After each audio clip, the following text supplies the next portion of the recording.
We have discussed the device theory of a specific heat of solids in the previous lecture, and you have calculated actually the expression for energy of 1 mole of a solid, and also the expression for a specific heat capacity of solid, or you can say lattice heat capacity of solids or crystals. The results actually which we have obtained in the earlier lecture I have mentioned here for your convenience, because our today's aim is actually to discuss how this specific heat capacity of solid varies with temperature. Particularly, we will discuss this specific heat capacity of solid in low temperature region and in high temperature region. But before discussing that, I would like to mention all those results which we have seen in the earlier lecture, because these results will be needed for the discussion of temperature dependence of this specific heat of solids. So you can see the first result which we have obtained is Cv equal to 3R times d of x. You know here d of x is known as device function. I would define this device function later on, because you have seen its meaning in the first session. In fact, here this x is equal to h nu d divided by kt, and we consider h nu d by k equal to theta d, where theta d is known as device temperature of the crystal. And this device function d of x you have seen in the previous lecture have been defined in this way: d of x equal to 3 over x cube times integral 0 to x e to the power psi to the power 4 d psi over e psi minus 1 whole square, where psi is equal to this much, h nu over kt. And when actually we have simplified this expression to some extent, then you have seen we have obtained that this dx is equal to 12 by x cube integral 0 to x psi cube d psi by e to the power psi minus 1 minus 3x over ex to the tx minus 1. And in this way, if you know the value of this dx, then from this equation A you can define the specific heat of solid as Cv equal to 3R, and this is actually the value of dx. So you can see, since 3R is a constant factor, so whenever we will need to discuss the value of this specific heat capacity in either in low temperature region or in high temperature region, our aim will be actually to find the quantity inside this square bracket in that particular temperature condition. And after getting the value of this quantity inside this square bracket in a particular temperature region, we will substitute that in this equation C, and then we will actually get the value of Cv in that temperature region. So now let us start to deal with the temperature dependence of this Cv, particularly in high temperature region. When you say high temperature, it means temperature is T is very high, and if T will be very high, you can see, since x is equal to theta d over T, and we have assumed that T is very high, so definitely x will be very small, because this theta d for a given crystal is constant. For different crystal, this theta d will be different by temperature, but for a particular crystal its value will be constant. So when we will take T equal to large, very high, then x will be small. And similarly you can see psi equal to h nu by kt. So when T will be high or large, psi will be also small. So in this consideration of high temperature, you can see x and psi both will be very small. So under this limiting condition that x is very small, that is, you can also say that x is tending towards 0, psi is also tending towards 0. In this condition, we will now first of all find what will be actually the divide function, that is the quantity inside this square bracket we will find, and then we can find what will be Cv in this temperature region. So let us see. Since dx is equal to this much, this is the value of dx, you can see here, and we will simply expand this e to the power psi and e to the power x. So you can see when e to the power psi and e to the power x will be expanded, the expression for dx will be what? This will be 12 by x cube psi cube d psi, and in fact this is instead of e to the power psi. You know e to the power x is 1 plus x square by factorial 2 plus x cube by factorial 3 and so on. So e to the power psi will be 1 plus psi square by factorial 2 plus so on, and minus 1, since here you can see there is minus 1, and again in the second term there is 3x over e to the power x minus 1, and this has been written instead of e to the power x, that is 1 plus x square by factorial 2 and so on. So now let us simplify it. This will be 12 over x cube integral 0 to x. Now see here, this 1 and this 1 will cancel out, so your expression will be psi plus psi square by factorial 2 plus psi cube by factorial 3 and so on. Since you have seen when temperature is high, this psi is very small, and if psi is very small, we can neglect the term containing the higher powers of psi. So psi, the terms containing psi square, psi cube, psi 4, all will be neglected.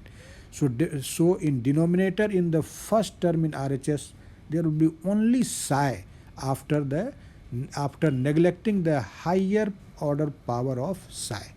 So this will be actually equal to psi cube over psi d psi simply, and minus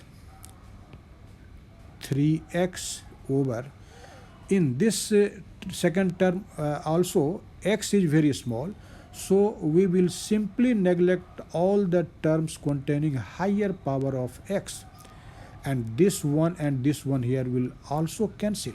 So you can see this will be only x. So you can see the result becomes very simple. This is 12 over x cube integral 0 to x, and this is in fact psi square d psi minus 3, and this will be 12 over x cube. This is a simplest integral. You can see integral will be psi cube by 3, and when you will put the limit, that will be simply x cube by 3. So this is x cube over 3 and minus 3. You can see this x cube and x cube will cancel out, and this is 4 and 4 minus 3, that will be 1. So this divide function at high temperature is simply equal to 1. This is a very interesting result. You should remember it too. You can write its value directly without doing this calculation if you remember it. So dx is equal to 1, and therefore now you can write what will be Cv. Since you know Cv is 3R times dx, but in high temperature region you have seen that this dx is equal to 1, so Cv will be simply equal to 3R. You can recognize this result because you have seen this result in case of classical theory of a specific heat of solid and also in case of Einstein's theory. In fact, in classical theory, it is found that Cv is equal to this 3R at all temperatures, but that is wrong.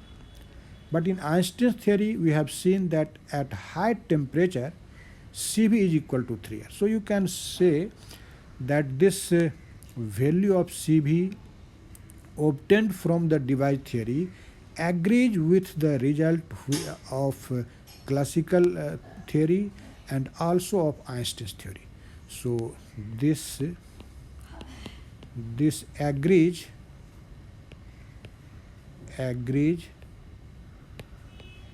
with the results of classical and Einstein's theory. It means you can say that at high temperature, a specific heat of solid is independent of temperature because it is simply equal to 3R.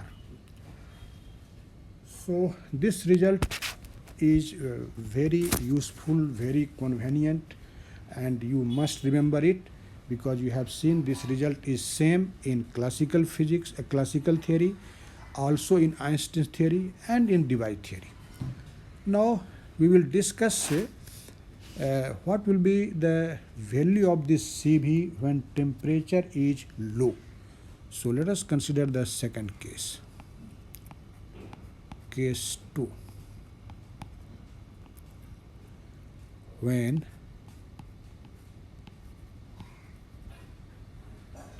temperature is low. We are considering the now low temperature.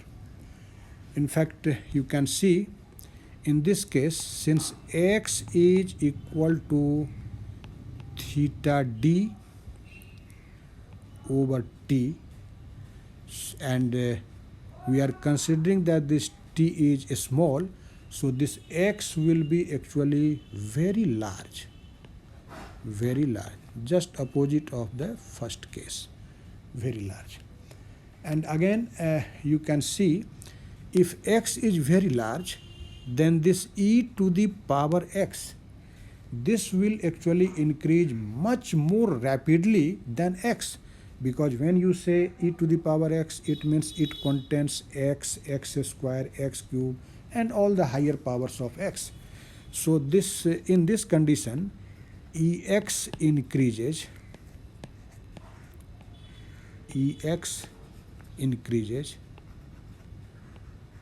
much rapidly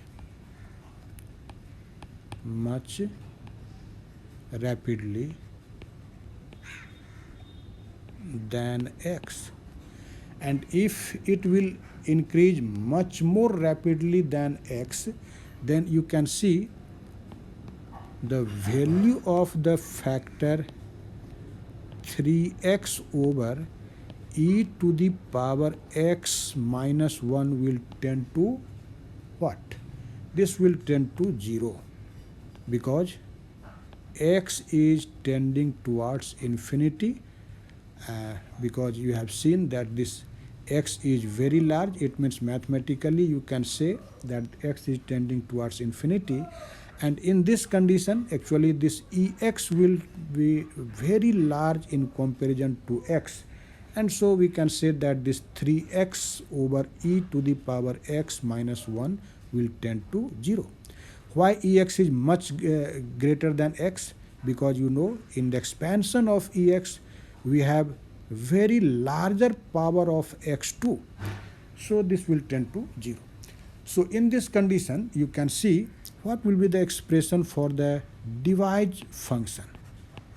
See here, since device function, you know this is equal to 12 divided by x cube and integral 0 to infinity psi cube d psi over e to the power psi minus 1 and minus 3x over e to the power x minus 1. But under this condition, when temperature is low, you have seen that this term actually tends towards 0. So we will actually neglect this second term in the RHS of this equation. And you can say this will be simply 12 divided by x cube and integral 0 to infinity psi cube d psi over e to the power psi minus 1. Now we will simplify the RHS of this equation to get the value of this integral, or you can say the value of the device function. So let us simplify it. So you can see this dx is equal to 12 by x cube integral. Now see here, since x is tending towards 0, so I have written the limit infinity instead of x in this equation. So you can see this will be integral 0 to infinity psi cube, and let us take the factor in denominator in numerator. So you can see this will be e to the power psi minus 1 and whole to the power minus 1 d psi, and this will be 12 divided by x cube and integral 0 to infinity psi cube. Now let us take this e to the power psi as a common factor. Since there is a power minus 1 on whole, so it will be e to the power minus psi and 1 minus e to the power minus psi and to the power minus 1 and d psi. Now simplify it. 12 divided by x cube integral 0 to infinity, this is psi cube e to the power minus psi. Now see this, 1 minus e to the power minus psi whole to the power minus 1. Actually we will expand it by binomial theorem. You know, 1 minus x to the power minus 1, this is simply 1 plus x square plus x cube plus so on. You know it. So using this formula of binomial expansion, you can expand this factor 1 minus e to the power minus psi whole to the power minus 1. Here instead of x there is e to the power minus psi. So you can see this will be 1 plus e to the power minus psi plus e to the power minus 2 psi and plus so on d psi. And you can write it 12 divided by x cube integral 0 to infinity psi cube. And now let us multiply by this factor e to the power minus psi to each and every term inside this square bracket. So you can see this will be e to the power minus psi plus e to the power minus 2 psi plus e to the power minus 3 psi plus so on d psi. And you may write it like this, 12 by x cube integral 0 to infinity psi cube, and you can see this series inside the square bracket may be written in compact form by the use of sign of summation. You can write it e to the power minus r psi, where r runs from 1 to infinity. We can write it, and d psi, and d psi. And let us say I have not assumed any equation, so let us say this is your equation number 1. Now we will try to evaluate this integral, and for that we will make a simple substitution to evaluate this integral. Let us see here what we will have to do.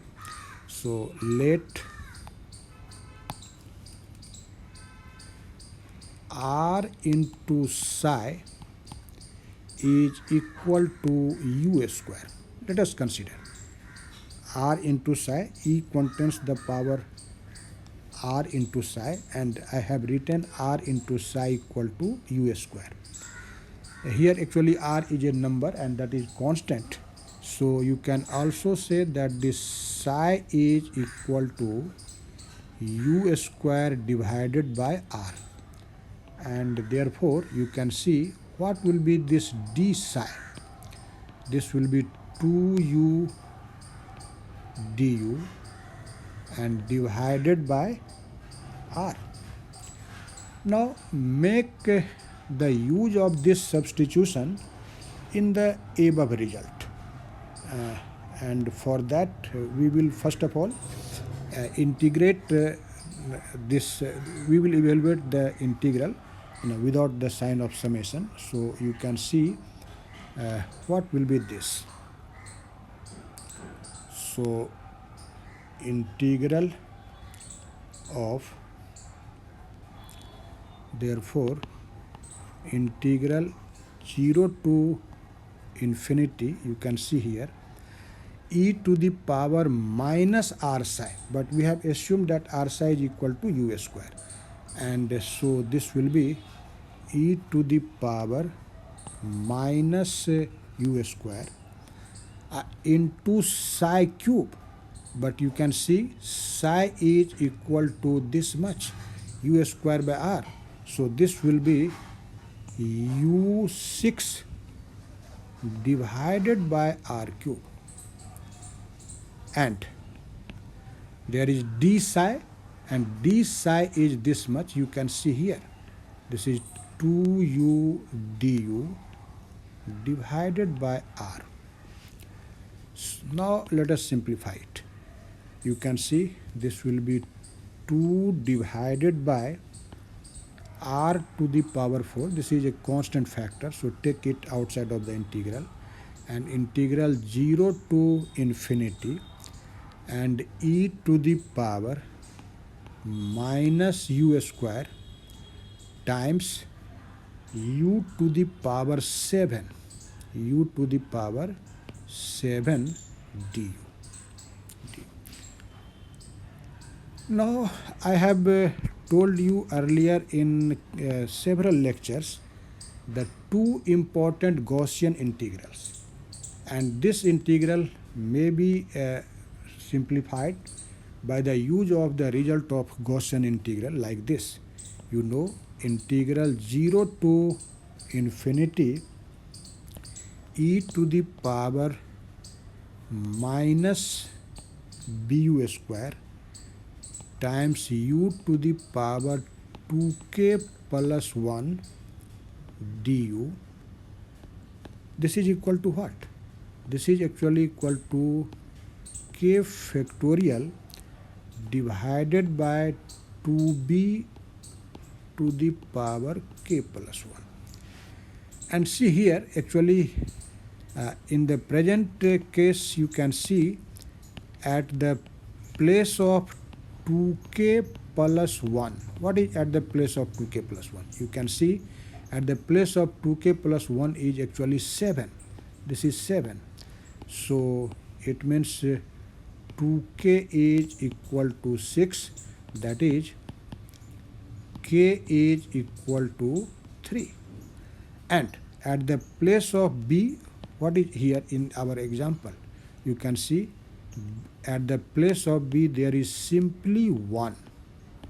So what will be this integral? Therefore, integral of e to the power minus u square u to the power 7 du 0 to infinity, what will be this? See, factorial k, and k is 3, so this will be simply 3 factorial divided by 2b, b is 1, so 2 times 1 to the power k plus 1, k plus 1 will be 4, so this is simply factorial 3 over 2. This is factorial 3 over 2. So we have evaluated this integral, and now you can find the value of this particular divide function, because we have evaluated actually this integral without the sign of summation, and now we will use the actually sign of summation. So you can see what will be your divide function. Therefore, divide function d of x, this will be 12 divided by x cube into that integral which we have actually evaluated, and you have seen the value of this integral is what? This is factorial 3 by 2 into 2 by r to the power 4. 2 by r to the power 4. See here, because this result is only for this integral, so this multiplicative factor 2 by r4 remains here. So this will be summation r1 to infinity, and this is 2 by r4, 2 by r4 into factorial 3. Factorial 3 means 3 into 2 into 1 divided by 2. So this 2 and this 2 will cancel out, and your result is what? This is 12 divided by x cube, and summation r1 to infinity, and this is actually 6 divided by r to the power 4, and you can see this will be 72 divided by x cube times summation r equal to 1 to infinity 1 over r4. And you know, this series r equal to 1 to infinity 1 over r4, this is simply pi 4 divided by 90. So you can write 72 divided by x cube into pi 4 divided by 90. So what will be our result? You can see this d of x is equal to 4 pi 4 divided by 5x cube, and say this will be equation 2. This is equation 2. So you can see we have calculated the value of this divide function in the case of low temperature. Now after getting the value of this divide function, you can easily find what will be the value of CB. So see here, thus we know that this CB is equal to 3r times d of x. 3r times d of x. And what is d of x? D of x we have calculated 4 pi to the power 4 by 5x cube. This is 4 pi to the power 4 divided by 5x cube. And now actually we will put the value of x in this expression. You can see this will be 12 r pi 4 divided by 5, and you know x is equal to theta d over t. You have seen earlier. So here is actually 1 by x cube. So this will be t cube divided by theta d cube. Theta d cube. And finally you can write this Cv is equal to 12r pi 4 divided by 5 theta d cube into t cube. This is actually the expression for Cv when temperature is small. Actually this is a very important result and entirely different from the result obtained in case of classical theory and also in case of Einstein's theory, because we have seen in classical theory it is found that Cv does not depend on temperature even when the temperature is small, and according to Einstein's theory Cv depends on temperature in low temperature region and it decreases with decrease in temperature, but this TQ law was not verified in case of Einstein's theory. So here you can see, since for a given solid this theta d will be constant, so you can say that this Cv is proportional to TQ. Actually this is known as TQ law, and you know this TQ law is an experimental fact. Actually experiment shows that Cv follows this TQ law. So you can say that device theory is in agreement with the experimental observation. So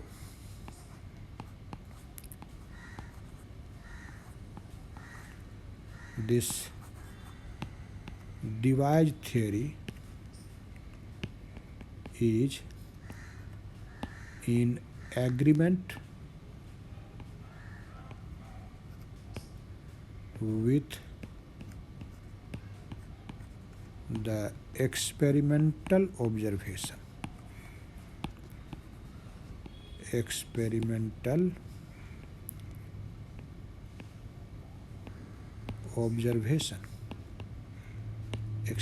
observation.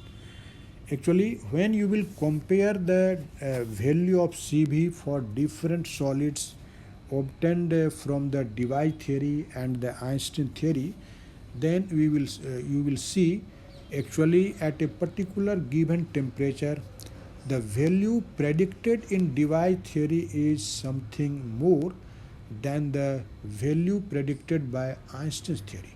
So you can say a comparison of results of a specific heat obtained from the Einstein model of a specific heat and device model of a specific heat, it is found that device model yields somewhat higher value of a specific heat as compared to the Einstein model. So you can see the comparison between these two by this particular graph. See here, if you will plot Cv in against of T obtained from the Einstein's theory and the device theory for a particular or for a given solid, then you will see the curve obtained will be like this. In fact, this upper curve is obtained for Cv when you found its value from device theory. So this is Debye curve, and this lower curve is actually Einstein's curve, you can say. This is Einstein's curve. So we simply say that when we compare the value of CV obtained from Einstein theory and from Debye theory, we see that the value obtained from Debye theory is something more than the value obtained from Einstein theory. But what is the reason behind this? You can see actually in case of Debye theory, you know that we considered that there are two types of vibration, and vibrational modes is actually continuous, have continuous frequency, and this is the reason that a specific heat of solids is found to be something more in comparison to the value obtained from Einstein's theory. So I hope you after these three lectures on Debye theory, you have understand the concept of a specific heat of solids, particularly Einstein's theory and Debye theory. So we will see something more in the forthcoming lecture in solid state physics and in thermodynamics.